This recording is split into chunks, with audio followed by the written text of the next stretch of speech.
Imagine a world where money is directly tied to something tangible, something real. Picture a time when the value of your currency was not just a number on a screen or a piece of paper, but something you could physically hold and see. This was the reality under the gold standard. That's the essence of the gold standard.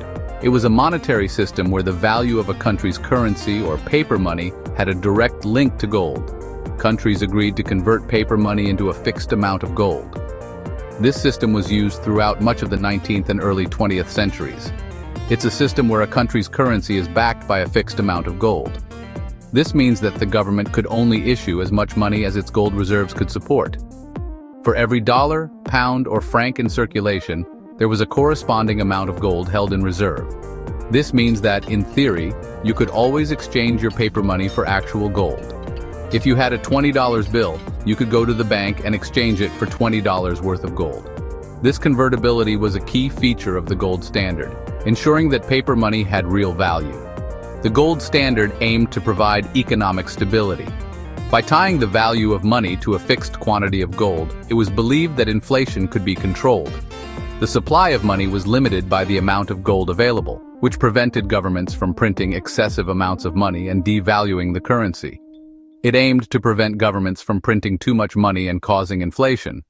Inflation occurs when there is too much money chasing too few goods, leading to a rise in prices. By limiting the money supply, the gold standard sought to keep inflation in check and maintain the purchasing power of the currency. Think of it as a safety net for the value of your money. Just as a safety net provides security and peace of mind, the gold standard offered a guarantee that your money would retain its value over time. It was a safeguard against the uncertainties of economic fluctuations and the whims of government policies. The gold standard was like a promise. It was a commitment by the government to uphold the value of its currency. People trusted that their money was worth something tangible and enduring. This trust was crucial for the functioning of the economy, as it fostered confidence in the financial system. It was a promise that your money would always hold a certain value because it was directly linked to something precious and enduring: gold. This link to gold provided a sense of stability and reliability, making the gold standard a cornerstone of economic policy for many years. While the gold standard is no longer in use today, its legacy continues to influence modern monetary systems and our understanding of money. The United States embraced the gold standard at various points in its history. This monetary system, where the value of a country's currency is directly linked to gold, played a crucial role in shaping the nation's economic policies and stability. The allure of gold, with its intrinsic value and universal appeal, made it a cornerstone of financial security and trust. Two key pieces of legislation, the Coinage Act of 1873 and the Gold Reserve Act of 1934, were instrumental in defining America's relationship with gold. These acts were not just about currency, they were about power, control, and the nation's economic future. The Coinage Act of 1873, often referred to as the crime of 73 inches by its detractors, officially placed the U.S. on a gold standard. This act demonetized silver, which had been a significant part of the currency system, and established gold as the sole standard for redeeming paper money. By halting the coining of silver dollars, the act essentially made gold the primary backing for U.S. currency. This shift had profound implications for the economy, affecting everything from inflation rates to international trade. It marked a significant transition in the nation's monetary policy. Decades later, during the Great Depression, the Gold Reserve Act of 1934 was enacted under President Franklin D. Roosevelt. This act had a profound impact on the nation's financial system, as it aimed to stabilize the economy during one of the most challenging periods in American history. The Gold Reserve Act changed the value of the dollar in terms of gold, effectively devaluing the currency to combat deflation. It also required all gold and gold certificates held by the Federal Reserve to be surrendered to the U.S. Treasury, centralizing the nation's gold reserves. This act allowed the government to hold more control over the nation's gold reserves, leading to the establishment of Fort Knox as a primary storage facility. The centralization of gold reserves was a strategic move to ensure greater control over the nation's monetary policy and economic stability. These acts illustrate the evolving role of gold in the U.S. economy. From being a symbol of wealth and stability to becoming a tool for economic policy, gold has played a dynamic role in shaping the nation's financial landscape. They set the stage for both the stability and the challenges that lay ahead.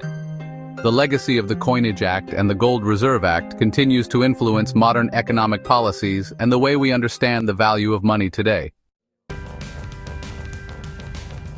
The 1930s brought unprecedented economic turmoil with the Great Depression. This era tested the limits of the gold standard. As banks failed and unemployment soared, people began hoarding gold. This rush to gold put immense pressure on the financial system. The fixed value of gold limited the amount of money the government could print to stimulate the economy. The gold standard, once a symbol of stability, was now seen as a hindrance. This period highlighted the rigidity of the gold standard during times of economic crisis. In 1971, President Richard Nixon made a historic decision. He announced that the US dollar would no longer be directly convertible to gold. This decision effectively ended the gold standard for the United States. Several factors influenced Nixon's move. Inflation was rising. The US was facing increasing competition from foreign economies. The gold standard was seen as limiting the government's ability to manage the economy. Nixon's decision was a turning point. It ushered in the era of fiat currency, where the value of money is not tied to a physical commodity, but is determined by government decree and market forces. Section 5. Fiat. Freedom. Embracing flexibility, confronting inflation. Leaving the gold standard had significant implications. On the one hand, it gave the government more flexibility in managing the economy. It could now adjust interest rates and control the money supply more easily. However, this newfound freedom came with risks. Without the anchor of gold, some argued that inflation could spiral out of control. The value of the dollar could fluctuate more dramatically in international markets. The debate over the pros and cons of fiat currency continues today. It's a complex issue with strong arguments on both sides. Section 6. Fort Knox, America's Golden Fortress. Nestled amidst the rolling hills of Kentucky lies Fort Knox, a military base with a special distinction. It houses a significant portion of the United States gold reserves. Built in the 1930s, Fort Knox became a symbol of American strength and security. After World War II, as the U.S. emerged as a global superpower, Fort Knox took on even greater importance. It became the repository for much of the gold that flowed into the country. While the exact amount of gold stored in Fort Knox is a closely guarded secret, its presence serves as a tangible reminder of America's economic history. Section 7. The Allure of Gold. Debating a return to the standard. Even though the United States abandoned the gold standard decades ago, the idea of returning to it continues to spark debate. Proponents of a gold standard argue that it would bring back much-needed stability and discipline to the monetary system. Opponents, however, counter that a return to gold would be impractical and potentially damaging. They point to the limitations it would place on economic policy and the possibility of deflation. The debate over the gold standard is likely to continue, especially during times of economic uncertainty. Section 8. The Digital Frontier, Cryptocurrency, and the Future of Money. The rise of cryptocurrencies like Bitcoin has added a new dimension to the conversation about money. These digital currencies operate independently of central banks and governments. Some proponents of cryptocurrencies see them as a potential replacement for traditional fiat currency. They argue that cryptocurrencies offer greater transparency, security, and freedom from government control. Whether cryptocurrencies will eventually reshape the global monetary system remains to be seen. However, their emergence reflects the ongoing evolution of how we think about and interact with money. Section 9. A Golden Legacy. The enduring impact of the gold standard. The gold standard, though no longer the backbone of the United States monetary system, has left an indelible mark on the country's economic history. For over a century, it was the bedrock upon which the U.S. economy was built, influencing not just the value of money, but also the nation's financial policies and international trade relationships. The gold standard dictated how money was created and managed, ensuring that every dollar in circulation was backed by a specific amount of gold. This system provided a sense of stability and trust, as people believed in the intrinsic value of their currency. It has shaped how we view money, value, and the role of government in the economy. The gold standard instilled a disciplined approach to monetary policy, limiting the ability of governments to print money indiscriminately. This discipline was seen as a safeguard against inflation and economic instability. The legacy of the gold standard is evident in the way we still talk about money today, with terms like sound money and hard currency harking back to an era when gold was king. From the Coinage Act of 1873 to Nixon's decision in 1971, the gold standard has been a constant thread in the narrative of American economic evolution.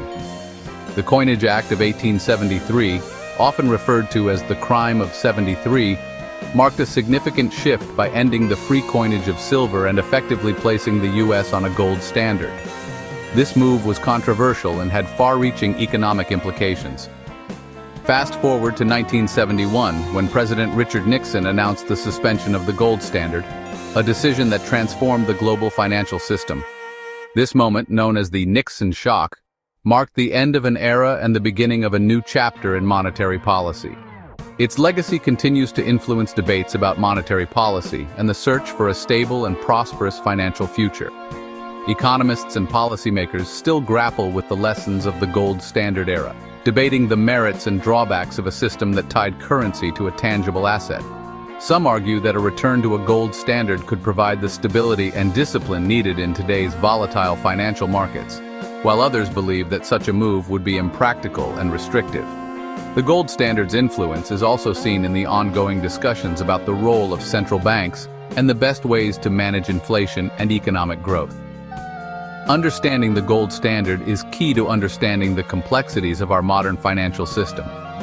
By studying its history and impact, we gain insights into the challenges and opportunities that lie ahead.